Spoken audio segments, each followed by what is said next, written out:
On the eve of Sunday, January 18, 1970, freshman co-eds, Malarik and Karen Ferrell attended the 7 p.m. showing of the movie Oliver, which was playing at the Metropolitan Theater in downtown Morgantown, West Virginia. While at the movie, they ran into a fellow dorm mate, Itzy Burns, and her companion, Clarence Lewis, better known as Skip. When the movie concluded, the group exited the theater, walking several blocks before parting ways. Itzy and Skip were taking the bus back to campus, while Maird and Karen planned on hitchhiking back to their dorm, Westchester Hall. Itzy and Skip remember seeing the girls get into a cream beige-colored vehicle which was being driven by a Caucasian male with dark hair. The couple found it odd that when the vehicle passed, neither Maird nor Karen made any attempt to acknowledge them as they drove past. This would be the last time Maird and Karen were seen alive. Despite numerous protests from friends and family members, Maird and Karen were initially deemed runaways who left Morgantown of their own free will. This notion was reinforced when reports trickled in claiming that a truck driver gave the girls ride from the J&J in Ripley. According to his account, he dropped them off in Charleston where they planned on hitching until they arrived in Ashland, Kentucky. The search was promptly scaled down following these reports. On March 1, 1970, a young boy discovered the waterlogged purse of Maird Malarik while out collecting pop bottles. Neither the press nor the family would learn of this discovery for another month when the WVSP took over the search efforts for the missing co-eds from the Morgantown police. The following month, a series of letters postmarked from Cumberland, Maryland arrived, seemingly taunting police as to the location of the girls' remains. Over the next month, various items belonging to the girls would show up, within a quarter-mile radius of where the girls would ultimately be discovered. On April 16, 1970, 88 days after their disappearance, members of the National Guard stumbled upon the makeshift tomb which concealed the remains of the two co-eds. Both bodies were found neatly clothed, and there was no sign of sexual assault. There was even a pack of cigarettes, with 2 cigarettes still in the pack, neatly tucked into the waistband of Maird's pants. The bodies were stacked one on top of the other with Karen on top and Maird beneath. The clothing found on the bodies matched what the young girls had been wearing at the time of their disappearance. But perhaps in juxtaposition to the way the trunks of the remains were found, the co-eds were missing one vital piece of their body, their heads. As word of the discovery spread, the pressure for a killer to be located began to heat up. The investigation was given new life and thrust into the spotlight of the media. The bodies were taken to the West Virginia University Hospital to undergo autopsy. From this analysis, police were able to ascertain the following about the girls. 1. About 60% of Karen Ferrell's remains were gone, presumably consumed by animals. 2. Maird was noted to have been in a much better form of preservation. 3. The head of Maird Malarik was completely severed, whereas there was more neck which remained on Karen's body. 4. It has been theorized that a hatchet was used to sever the heads, but it is not for certain how the girls ultimately met their fate. There were nicks in the sweater Karen had been wearing with ragged ends, which further supports this theory. Sadly, the search for the assailant of the missing co-eds went cold. 6 years went by before new life was brought back to the case by means of a confession of guilt from a NJ prisoner by the name of Eugene Paul Clausen. After suffering traumatic nightmares where he claimed to have been haunted by the headless co-eds, Eugene Paul Clausen confessed to a cellmate, then to a prison guard, and finally to the WVSP. According to Clausen's account, he visited his mother in Point Marion, Pennsylvania, borrowed a car and drove 9 miles to Morgantown where he picked up Maird and Karen. He claimed to have been under the influence of LSD and marijuana. He took the girls to a secluded wooded area outside of Morgantown where he forced them to participate in sex acts. He shot one girl in the head, returned to the car where he grabbed a machete and proceeded to cut the head off the one girl. He later decapitated the other girl and dragged the bodies further into the woods where he covered them with logs and rocks. He threw the heads into the back seat of his vehicle and proceeded back to Point Marion, stopping along the way to have sex with the heads. He disposed of the heads and gun in a crevice, cleaned and returned the machete to his brother's house. Clausen's trial was set for October 1976 in West Virginia. However, to everybody's surprise, Clausen entered a plea of not guilty and recanted his previous confessions. When he ultimately went to trial, Clausen was found guilty and was sentenced to life imprisonment without the hope of parole. Clausen appealed the ruling and was ultimately given another trial which was scheduled for October 26, 1981. This second trial took place in nearby Randolph County as a means to limit any bias locals of Monongalia County may have towards the case. Clausen was again found guilty, but this time his sentence was reset as life imprisonment with the recommendation of parole. Clausen still to this day maintains his innocence in the case. Several theories have been floated as to who else could have committed the heinous murders, as highlighted in the podcast and book. According to the Times West Virginian, other candidates included a man known as the vampire rapist and another convicted murderer. The latter beheaded one of his victims before burying them in the woods. Others claimed a Maryland-based religious cult was responsible for the double murder.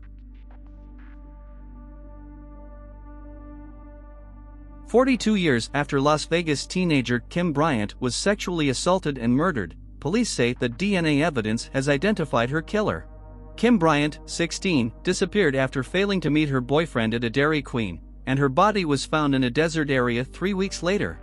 Now investigators believe that Johnny Peterson, who was 19 at the time and died in 1993, is her murderer. DNA from her body was recently tested by a Texas lab, and it led to a relative who agreed to give a sample that showed a match, officials said. He was never on the radar as a suspect, Las Vegas Metropolitan Police Department Homicide Lieutenant Ray Spencer said at a news conference Monday. Kim was reported missing January 26, 1979, after she never returned home from Western High School, police said. Her boyfriend said he was supposed to pick her up at a Dairy Queen that morning, but when he got there, she was not there. Her body was found in a desert area on February 20 of that year, and sperm was recovered during autopsy, Spencer said, but the case was eventually classified as a cold case. In 2008 it was tested, but no profile was found, Kim Murga, director of laboratory services for the police department, said. It was tested again in January and a foreign male profile was found, but it didn't generate any hits in a DNA index.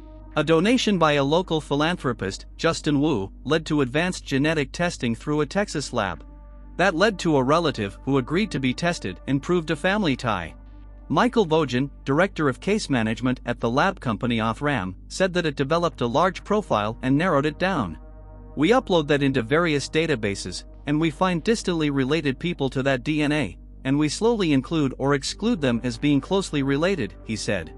We work that family tree. Edward Elliott, Kim's father, in a statement read by police Monday thanked investigators and Wu. Kim was a beautiful girl with a bright future, and it makes me happy that something is being done to help solve cases such as hers, he said in the statement. Peterson lived in Las Vegas at the time and at one point attended Western High School, but he was not a student there when Kim was killed, Spencer said. He was arrested in a different sexual assault in 1980, but that case was dismissed. In 2018, investigators in California made an arrest in the decades-old Golden State Killer cases from the 1970s and 80s, after genealogy and DNA from crime scenes pointed them towards a suspect. Former police officer Joseph D'Angelo, now 76, was arrested based on DNA discovered from a discarded tissue, but investigators narrowed in on him based in part on a genealogical website, officials have said. D'Angelo is serving life in prison without parole after pleading guilty to 13 counts of murder and 13 rape-related charges. He admitted to dozens more sexual assaults for which the statute of limitations had expired. Jennifer Pan spent years forging report cards and college transcripts to please her strict parents, Hugh Pan and Bitch Ha Pan. But when they found out, she and her boyfriend Daniel Wong decided to have them killed. Jennifer Pan was a disciplined and resilient teenager. A straight-A student at Mary Ward Catholic Secondary School in Markham, Ontario, she was raised by Vietnamese refugees who ran a strict household. Pan did as she was told in every waking hour, earning admission and a scholarship to Ryerson University in Toronto. Her father and mother, Hugh Han and Bitch Ha Pan, regulated her everyday life, focusing on success. She was forbidden to attend school dances or parties and was forced to learn piano, figure skating, and martial arts. The rules paid off with Pan transferring to the University of Toronto and graduating to a respectable job. In reality, those feats had been elaborate lies. Pan never graduated from college, let alone high school. She forged report cards and university transcripts for nearly a decade until her parents found out. She even had a secret boyfriend for 7 years named Daniel Wong. And together, Daniel Wong and Jennifer Pan orchestrated a hit to have her parents murdered, only to fail and be exposed by the police. Jennifer Pan was born on June 17, 1986, in Markham, Ontario. Her parents, Bich Ha Pan and Hui Han Pan, had fled Vietnam in 1979 and worked hard to provide their children with opportunities they never had. Both Jennifer Pan's father and mother worked at auto parts manufacturer Magna International. They eventually purchased a large home, a Lexus and a Mercedes, and accumulated $200,000 in savings. Disciplining their daughter, they enrolled her in piano lessons at age 4 and figure skating in elementary school. In high school, she appeared to thrive both academically and socially. However, when she tore a ligament in her knee, any hopes of being a professional skater were dashed. In 8th grade, Pan began self-harming by cutting. In 11th grade, she found solace in dating senior Daniel Wong until he was forced to transfer to a new school after police found marijuana in his car. Pan's grades began to slide from S to BS, but she was accepted early into Ryerson University, until she failed calculus her senior year and the college withdrew their offer. Pan started forging her report cards and claimed to be starting Ryerson in fall 2004. She told her father she would transfer to the University of Toronto after 2 years at Ryerson and even claimed to have gotten a $3,000 scholarship. Hui Han Pan proudly bought her a laptop. In the fall, Pan commuted to cafes or to Wong's dorm pretending to go to class. She even claimed to have successfully transferred to the University of Toronto in 2006, right on schedule. When her 2008 graduation ceremony loomed, Pan claimed the university only gave out 1 ticket per student, and that she had given hers to a friend so as not to exclude one of her parents. A supposedly newfound graduate, Jennifer Pan, purported to be volunteering at a children's hospital in Toronto. Jennifer Pan's father and mother grew suspicious at the lack of uniform or ID badge and tailed her to work. Finally exposed, she had her phone and laptop confiscated and was forbidden from dating Wong. She regained their trust over the next 2 years and had her phone privileges restored. At 24 years old, she had never been drunk or gone out dancing. But Daniel Wong and Jennifer Pan reconnected, and Wong even provided her with a spare phone, which she used to ask him to help stage a robbery to kill her parents. Wong introduced her to an underworld friend named Linford Crawford. Over a series of texts, Pan agreed to pay him $10,000 out of her eventual inheritance. Crawford prepared by scoping out her neighborhood on Halloween 2010. On November 8, Crawford texted her, "After work okay, will be game time." With Hui Han in bed and Bich Ha reading downstairs, Jennifer said goodnight to her mother and unlocked the front door. At 10:02 p.m., she turned on the lights in the upstairs study. 3 minutes later, Crawford and 2 others, David Milvaganam and Eric Carty, entered the home. Carty tied Pan's hands behind her back and to the upstairs banister with a shoelace. The others dragged her parents into the basement and covered their heads in blankets. Bich Ha Pan was shot 3 times in the head, while her husband was shot in the face and shoulder. As the gunman fled, Jennifer Pan called 911. That's when her father appeared from the basement, having miraculously survived. Although police believed Pan during questioning that night, they were suspicious about how she could reach her phone while bound. Their skepticism grew during a second interview on November 10 when they asked her to simulate how she did so. Waking from his coma on November 12, Jennifer Pan's father told police he saw his daughter whispering to one of the gunmen like a friend. When Detective William Getz questioned Pan again on November 22, 2010, the jig was up. He told her he knew everything, and Pan cracked. "But what happens to me?" Pan tearfully asked. Daniel Wong and Jennifer Pan were arrested, Jennifer that same night. Wong and the hitman followed in spring 2011. On December 13, 2014, Pan, Wong, Carty, Crawford, and Milvaganam were found guilty of first-degree murder and attempted murder. They received life sentences with no chance of parole and additional life sentences to be served concurrently.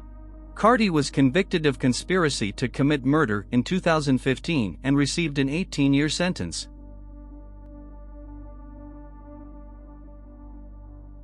A banker burnt his wife alive after she discovered he was having an affair, then claimed she died whilst making him a BLT sandwich. Darren Byrne was today found guilty of murdering spouse Maria, 35, in the kitchen of their £450,000 home in Theydon Bois, Essex. Judge Charles Gratwick told the murderer, "You have been convicted of what can only be described as a wicked and heinous crime. I say nothing further at this stage save that you can expect an exceedingly long sentence." Byrne, 40, frantically trying to cover his tracks after knocking out his wife, 35, by dousing her in white spirit and setting her ablaze. He even called 999 and a recording played to the court showed him pretending to have found his wife dead after an horrific accident. Mrs. Byrne was killed. She found a text between her husband and his London osteopath revealing an illicit relationship. A jury heard how furious Maria confronted her husband as he had promised he would stop seeing married Deborah Houlihan. Ms. Houlihan had told the court she carried on seeing Byrne despite both of their partners believing the affair was over. She said, "Deep down in my heart I knew it was wrong, but we made each other feel good and I felt excited by the spark we had between us." Byrne had told his wife, who was also the mother of his 2 children, that the affair was over on February 13th, but she discovered a text on a secret phone he used to speak to his mistress and a furious argument ensued. Byrne knocked Maria out and, as she lay on the floor, he poured white spirit on her and set her alight. He then turned on the gas stove in a bid to set fire to his house. After this failed, he moved his wife's body to make it look like a tragic cooking accident. He then called the emergency services, saying, "My wife is dead, she is dead. She's burnt badly." Byrne told police he'd been out walking the dog whilst his wife made him a BLT sandwich but returned home to find her lying on the floor. The court heard how the couple met in the city when they both worked at banks and fell in love, before having 2 children who mercifully were not present when their mother was killed. Jurors heard they were a happy family unit until she discovered her husband's infidelity and their relationship deteriorated. Mrs. Byrne had agreed to give it another go and took Byrne back when he promised he would change. The couple had planned to go to America to celebrate his 40th birthday. Mr. Jackson said, "She was extremely hurt and upset by what she had discovered, and we heard her immediate reaction was for the defendant to leave their home." Mrs. Byrne did all that she could do to save and revive their marriage. They had 2 children and the defendant was told by her that he could come back to the family home. Byrne decided to carry on seeing Mrs. Houlihan and bought a second phone, determined his wife would not catch him out. Mr. Jackson added, he was determined his wife wouldn't catch him out and he bought an unregistered pay-as-you-go mobile phone. The purpose of that was simple, it was to contact Mrs. Houlihan. Byrne was found guilty of murder by a majority verdict of 11-1 and arson unanimously. Speaking after the verdict, Mrs. Bryant's devastated mother Linda Biggs said, "I hope he is sentenced to life, whole life.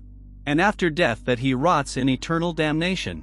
She added, "What Darren Byrne has done is beyond any human comprehension. Justice has been served today for our beautiful, loving, loyal, kind, gentle and loving daughter. She was everything to us, our whole world. Our world ended on February 13th this year when we were told by the police that she was dead. 8 years ago we entrusted her, the most precious thing we had, to Darren Byrne. We loved him and treated him like our own son.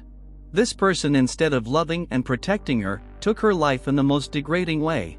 Until Darren gave evidence in this trial, we as a family had no idea what had happened that day because he had never told anyone. Having to sit in court and hear what Darren said he had done to Maria was beyond words. The utter devastation this has caused our family is indescribable and we feel immense pain. None more so than Maria's 2 sons. They will have to grow up without a mummy or a father and are now in effect orphans by Darren's actions. Darren did not think of the boys at all when he took Maria's life. 3 men have been charged with the murder of a Red Bank school teacher, 6 years after the grisly crime was committed. James Fair, 27, Ebenezer Bird, 35, and Gregory Jean-Baptiste, 26, all of Asbury Park, each face several charges, including first-degree felony murder and first-degree robbery. Jonelle had a passion for history, and knew how to get her students into it. Her enthusiasm for history was passed down to her students. Jonelle had even attended Barack Obama's inauguration in January 2009. A photo of her was taken in the crowd, which she shared with her students and colleagues. Jonelle met her future husband, Michael Melton, after college. He said he used to flirt with her a bit. They started dating and got married in Jamaica in August 2003. They both became teachers at Red Bank Middle School. The marriage was good for about 3 years. Michael said he wasn't used to so much affection or having someone love him so much. He had started a basketball company and was gone a lot. Michael eventually filed for divorce. Jonelle eventually became comfortable having her own space. They were still cordial and spoke on the phone every day. On September 14, 2009, Jonelle still hadn't shown up for school by 8 a.m. It was an important day as she had a guest speaker lined up for her students. The school secretary asked Michael to go check on her at her apartment, which was 20 minutes away in Neptune City. Michael pulled up to the house and saw Jonelle's car in the driveway. Michael tried the door and it was open. He entered the house and called out her name. He walked into her bedroom and saw her on the floor. Jonelle had her nightgown on, and Michael saw what looked like blood on it. Jonelle looked like she had fallen while she was putting on her makeup. He called 911. Michael said he remembered asking Jonelle what she had done. He thought maybe she couldn't handle the separation and had harmed herself. The paramedics arrived to Jonelle's house around 9:20 a.m. Jonelle was pronounced dead at the scene. Michael called the school to notify their co-workers. Jonelle's lived on the first floor at Brighton Arms Apartments.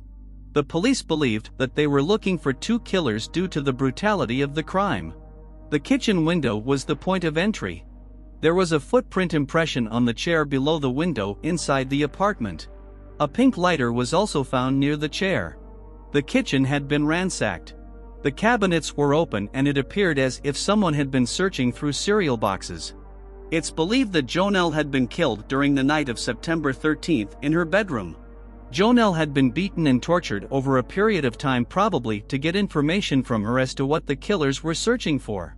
She had also been shot in the head. There was a frayed piece of duct tape, which probably was used as some kind of binding. The duct tape had blood on it, and there were latex gloves found near Jonelle's body. The evidence was collected. Michael was interviewed by the police as he had found her body. Michael said the police first were trying to collect any information about his relationship with Jonelle. Michael admitted that they were sometimes still having relations. He said he felt like the questions were very evasive, but the police needed as much information as they could. Michael said he was visiting a friend on the night of Jonelle's murder. Michael consented to a DNA swab. Michael's alibi was looked into. The police spoke to Michael's friend. His phone records didn't put him anywhere near Jonelle's apartment on the night of the murder. 2 days after Jonelle's murder, a newspaper article came out. In the article, it said Michael was her estranged husband and Jonelle was found slain in her home. The article also mentioned that the divorce was to be finalized on October 6th. Michael realized that people thought he killed her. Michael said everyone turned on him. Jonelle's family and their colleagues believed he had killed her. Michael's friend was an attorney and agreed to defend him pro bono. Michael was told not to speak to anyone. When he returned back to work, he had a memo on his desk saying he couldn't teach or have any contact with students. Michael met with the school officials with his attorney. It was recommended that he take a desk job while the investigation was going on. On November 10, 2009, 2 months after the murder, the DNA came back from on the duct tape. The DNA had Michael's DNA on it. Jonelle's DNA was also found on it from the blood that was left behind. The police believed that Jonelle had been duct taped to a chair before the attack.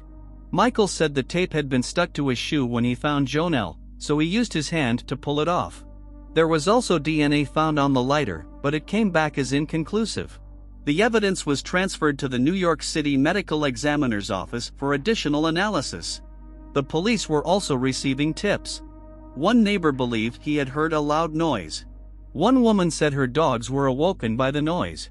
A tall black male was spotted near the apartment. No one had called the police. Many people close to Jonelle were angry that these neighbors had been sitting on this information for months. Michael said he turned to alcohol and even contemplated taking his life. On December 3, 2012, 3 years and 3 months after the murder, the police learned that they had a DNA match from the lighter. It came back as belonging to Gregory Jean-Baptiste, a Bloods gang member. He was questioned by the police. He said he had never seen Jonelle before and had never been at the apartment. The police went in circles with Baptiste as he wouldn't confess to anything. After 27 minutes, he refused to talk anymore. Jonelle's case went cold, but the case was reassigned to 2 new detectives. Michael reached out to a friend to help clear his name. The friend went out to talk to people in the area. The killer's name wasn't revealed, but there was crucial information given. Michael told the police about what he had heard. Apparently, gang members were looking for a drug dealer named David James aka Munch. David lived directly next to Jonelle. It was rumored that David had $15,000 in a freezer. He also had drugs in his apartment. His girlfriend was overheard by these people talking about the drugs at a party. They ended up at the wrong apartment and assumed Jonelle was the girlfriend of David. The police were out searching for anyone who would talk. Finally, an informant gave them 3 names.